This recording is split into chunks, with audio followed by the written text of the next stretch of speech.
할렐루야. 네, 반갑습니다.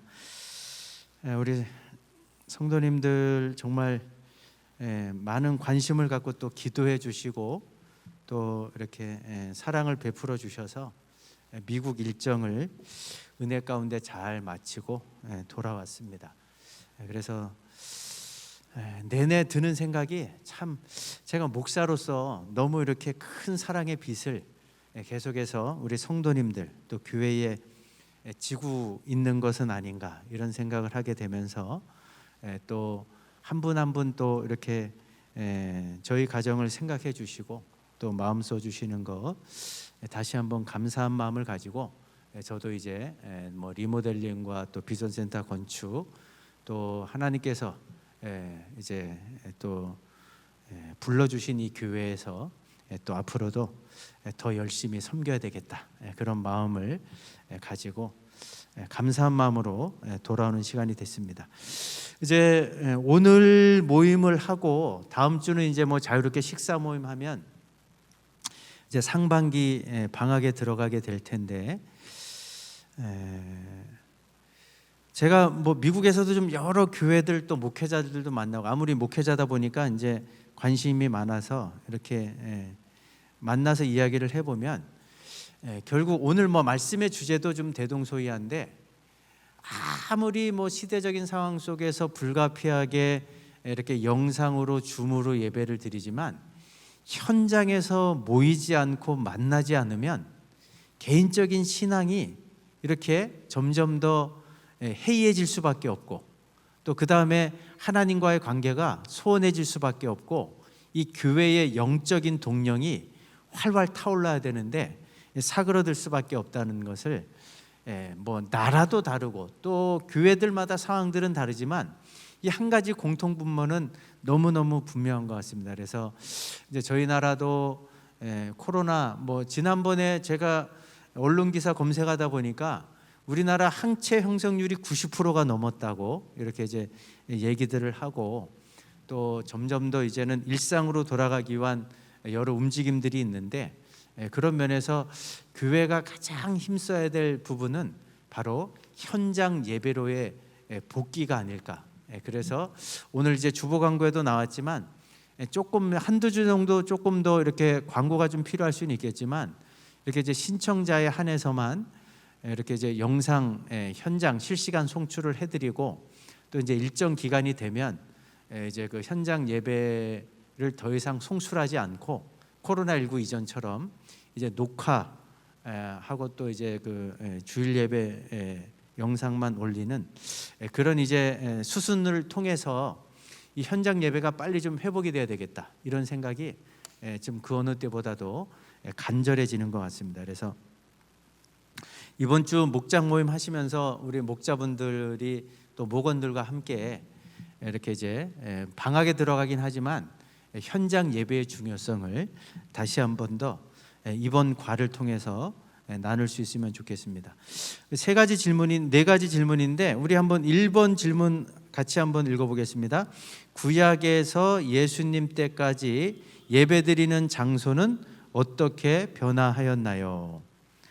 뭐 아시는 것처럼 족장 시대 때는 제단에서 또 출애굽과 가나안 땅에 들어갔을 때는 성막에서 솔로몬 시대 이후에는 성전 또 예수님 시대에는 성전이 무너졌기 때문에 유대인들 10명만 모이면 회당 하나가 만들어졌을 정도로 이제는 하나님이 주신 율법의 말씀을 중심으로 말씀을 나누는 말씀 중심의 회당이 이렇게 이제 예배의 장소로 변화되어 왔던 것을 볼 수 있습니다. 그러니까 중요한 것은 시대가 바뀌고 상황이 달라질 때마다 하나님을 예배하는 것이 중단된 것이 아니라 예배하는 장소나 형식이나 이런 모양들은 좀 바뀌어졌지만 하나님을 예배하는 것이 중단된 적은 없습니다.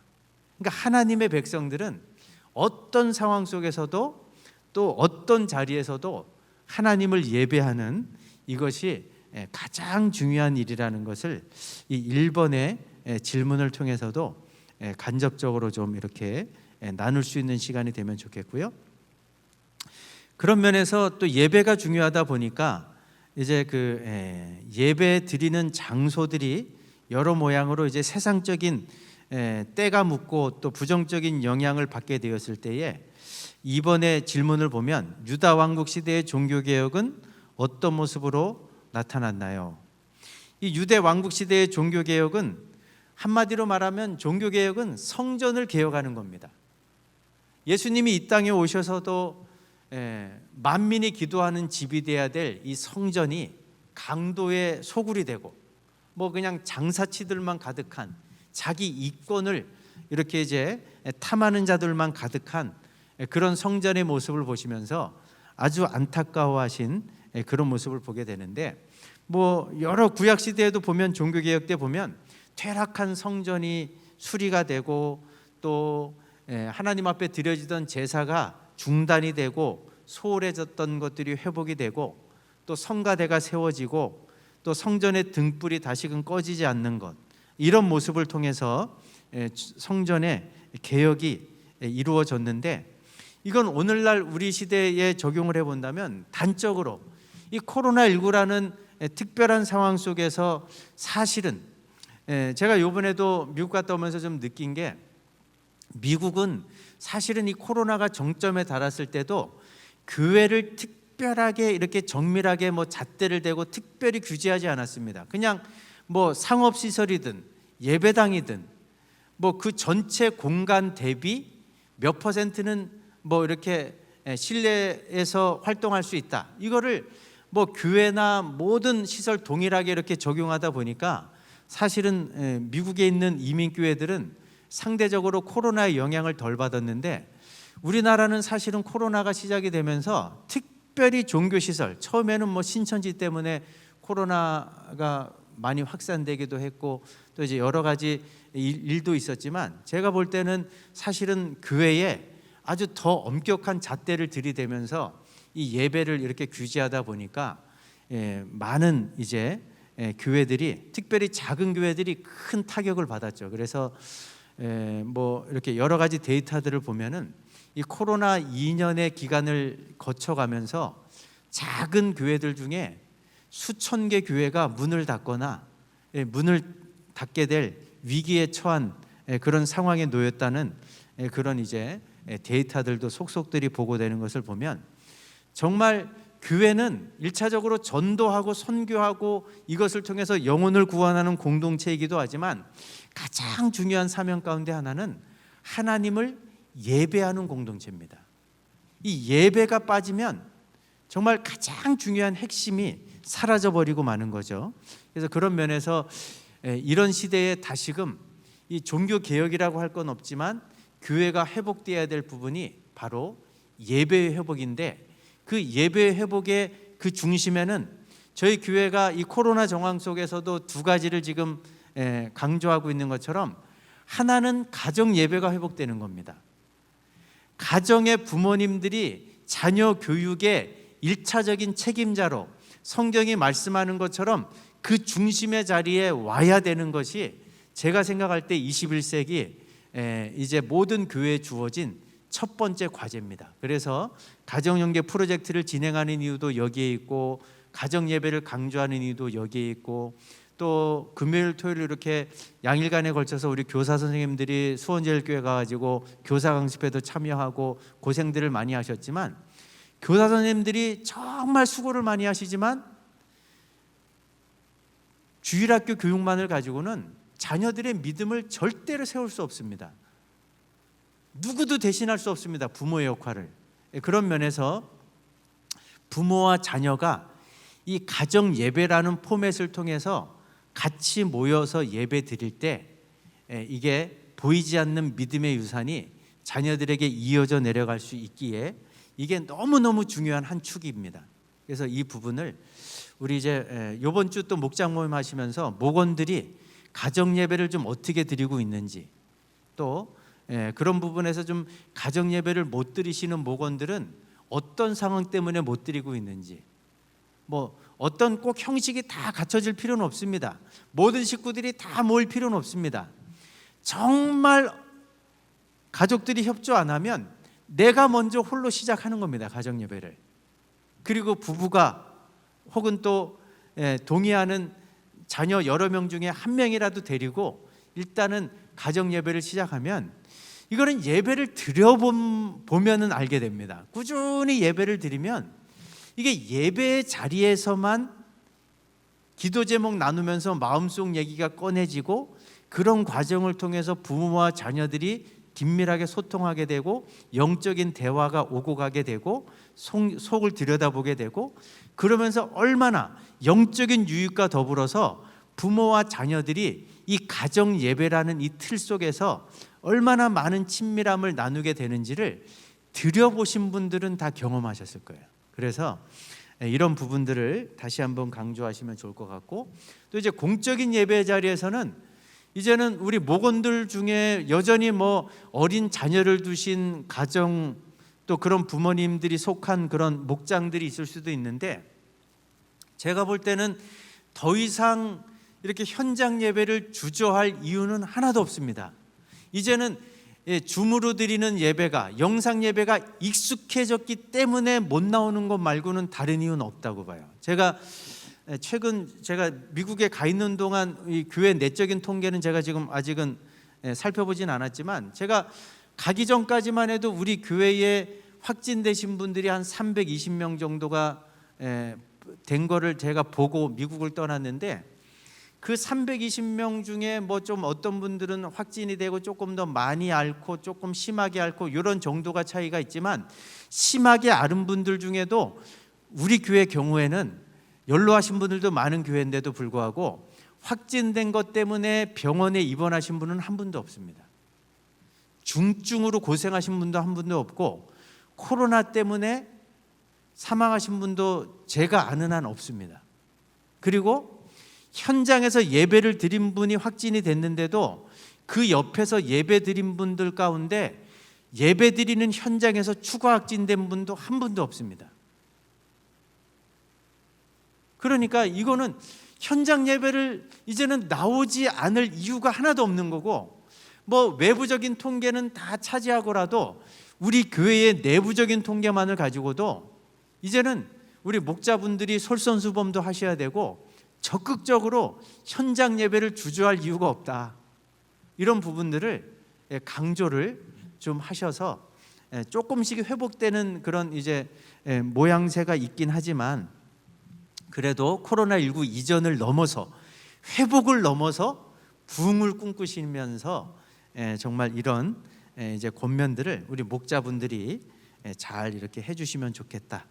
이게 3번에서 이야기하는 이제 여호와께서 바벨론 포로로 사로잡혀 갔던 백성들을 다시 돌아오게 하신 까닭, 바로 이것이 이제 성전을 다시 세우는 것, 예배를 회복하는 것, 회복을 넘어서 하나님께서 주시는 또 다른 부흥의 자리로 나가는 것이 바로 우리에게 주어진 21세기 지금 우리 창운대 교회에 주어진 아주 중요한 사명이고 소명이라는 것을 꼭 기억하시면서 이런 부분들, 그래서 한번 물어보시면 좋을 것 같아요. 혹시 아직까지도 현장 예배를 주저하거나 또 못 드리시는 분들이 있으면 진짜 이유가 뭔가? 백신을 안 맞았기 때문인가? 예배 드리다가 감염될 것을 염려하기 때문인가? 이건 이유가 안 된다. 객관적인 데이터를 갖고 얘기해 보면 얘기가 안 되는 거예요. 그러면 사실은 답은 하나밖에 없습니다. 2년 동안 영상 예배를 드리다 보니까 현장 예배 드리려면은 뭐 여자분들 같은 경우는 화장도 해야 되고 또 뭐 남자분들도 차를 운전해서 와야 되고 귀찮은 겁니다.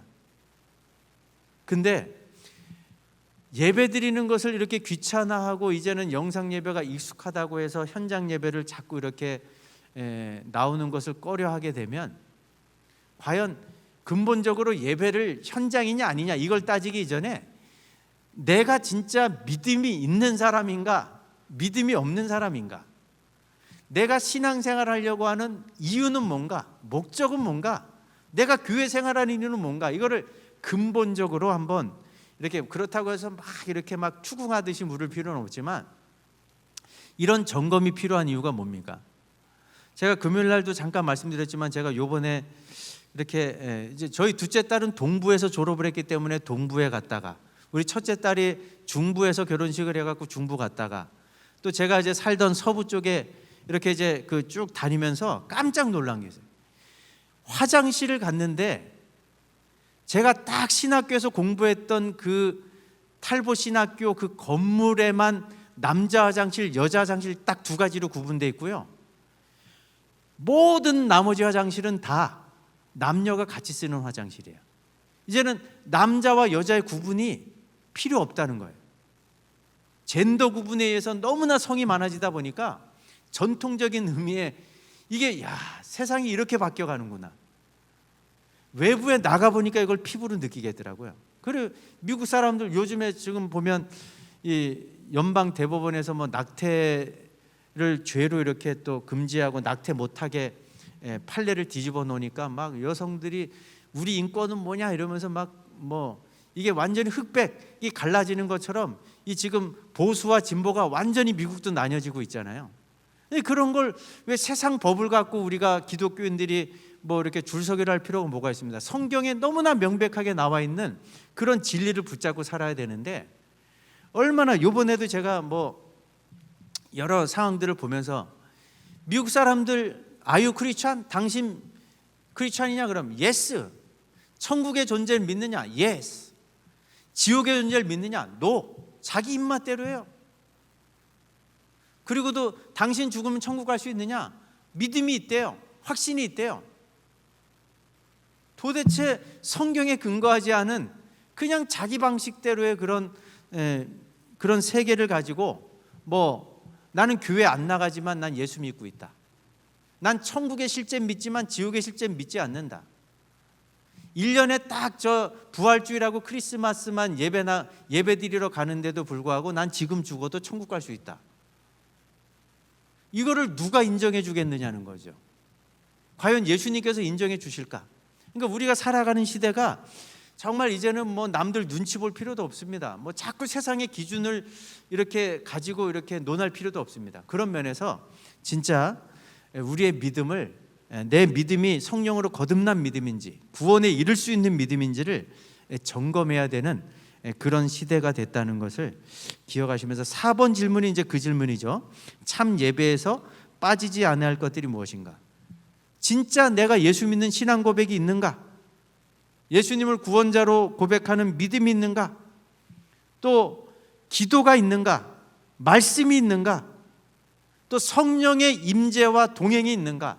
이런 것들이 참된 예배의 가장 중요한 핵심까지 요소인데, 우리 한번 그런 면에서 이건 가장 기본이 되는 거지만 이런 근본적인 질문들을 통해서 한번 이제 마지막 상반기 이 목장 모임을 통해서 이런 부분들을 나눠보시면서 결론은 예배가 얼마나 소중한지, 그리고 다시금 우리의 해이해졌던 마음들을 하나로 모아서 이 현장 예배를 사모할 수 있는 그런 쪽으로의 결론을 한번 내주시면 좋겠다 생각이 듭니다.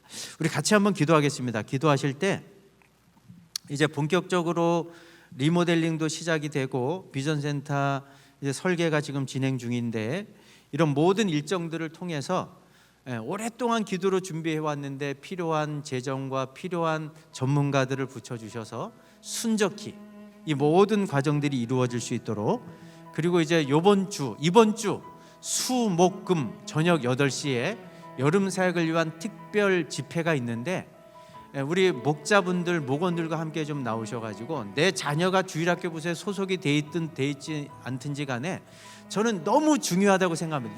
이번 여름 또 집회가 2년 동안 우리 어른들도 믿음이 많이 흔들렸지만요, 자녀들은 특별히 현장으로 예배에 나올 수가 더 없는 상황이었습니다. 그리고 여름 사역들이 2년 동안 완전히 중단된 상황 속에서 현장으로 이렇게 진행되는 이제 첫 번째 또 여름 사역의 일정들을 앞두고 있는데, 그만큼 마음을 모아 주셔서 우리 자녀들이 예배를 통해서 말씀과 기도와 찬양을 통해서 예수님을 개인적으로 인격적으로 만날 수 있는 우리 창운대교회 여름 사역의 모든 일정이 될 수 있도록, 또 우리 방학 기간 동안도 우리 목원들과 또 영적인 소통 서로 교제하고 또 기도하고 권면하는 이런 일들 계속해서 이루어질 수 있도록 우리 합심해서 한 목소리로 함께 기도하시겠습니다. 좋으신 아버지 하나님, 은혜를 감사합니다. 주님이 은혜와 복을 더하여 주시고 은총을 더하여 주시고 역사하여 주시옵소서. 주님이 주시고자 하는 그 생명을 위해서 한결 이루어주시고 우리 하나님 은혜와 복을 주시옵소서. 도와주시옵소서. 함께하여 주시옵소서. 사랑의 하나님, 장마철과 함께 무더위가 찾아왔지만